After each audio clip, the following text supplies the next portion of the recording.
A fonte da eterna ignorância. Publicado no Diário do Comércio, em 27 de julho de 2009. Há anos venho tentando chamar a atenção das nossas elites empresariais, políticas e militares para o fenômeno da degradação cultural brasileira, mas não creio que até agora tenha conseguido fazê-las enxergar a real dimensão do problema, até porque as elites mesmas são as primeiras vítimas dele. Não há nada mais difícil do que fazer alguém tomar consciência da sua inconsciência progressiva. É como tentar parar uma queda em pleno ar. Desde logo, a palavra cultura já evoca, na mente desse público, a ideia errada. Cultura, no Brasil, significa antes de tudo artes e espetáculos, e as artes e espetáculos, por sua vez, se resumem a 3 funções: dar um bocado de dinheiro aos que as produzem, divertir o povão e servir de caixa de ressonância para a propaganda política. Que a cultura devesse também tornar as pessoas mais inteligentes, mais sérias, mais adultas, mais responsáveis por suas ações e palavras, é uma expectativa que já desapareceu da consciência nacional faz muito tempo. Se o artista cumpre as 3 funções acima, nada mais lhe é exigido nem mesmo para lhe garantir o rótulo de gênio. Foi preciso, no Festival de Paraty, uma escritora irlandesa, Edna O'Brien, vir avisar aos brasileiros que Chico Buarque de Holanda não faz parte da literatura. Por si mesmos, eles jamais teriam percebido isso.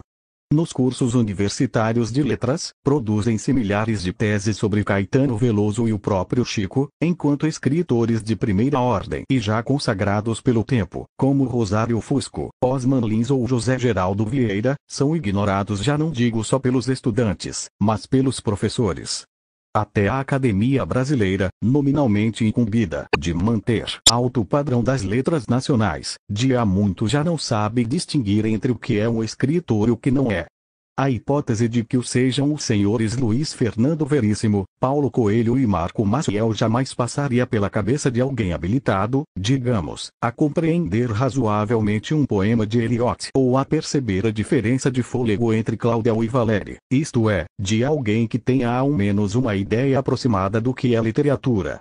A alta cultura simplesmente desapareceu do Brasil, desapareceu tão completamente que já ninguém dá pela sua falta.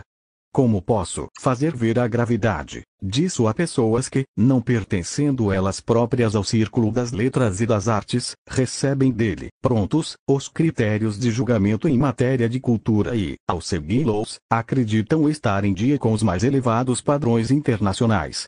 Como posso mostrar ao político, ao empresário, ao oficial das Forças Armadas, que cada um deles está sendo ludibriado por usurpadores subintelectuais e encaixilhado numa moldura mental incapacitante? Um exemplo talvez ajude. Não conheço um só membro das nossas elites que não tenha opiniões sobre a política norte-americana. A base dessas opiniões é o que leem nos jornais e veem na TV.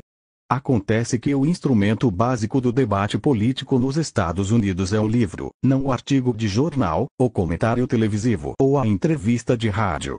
Não há aqui uma só ideia ou proposta política que, antes de chegar aos meios de comunicação de massas, não tenha se formalizado em livro, demarcando as fronteiras do debate que, nessas condições, é sempre pertinente e claro. Também não há um só desses livros que, em prazo breve, não seja respondido por outros livros, condensando e ao mesmo tempo aprofundando a discussão em vez de limitá-la às reações superficiais do primeiro momento. Ora, esses livros praticamente nunca são traduzidos ou lidos no Brasil.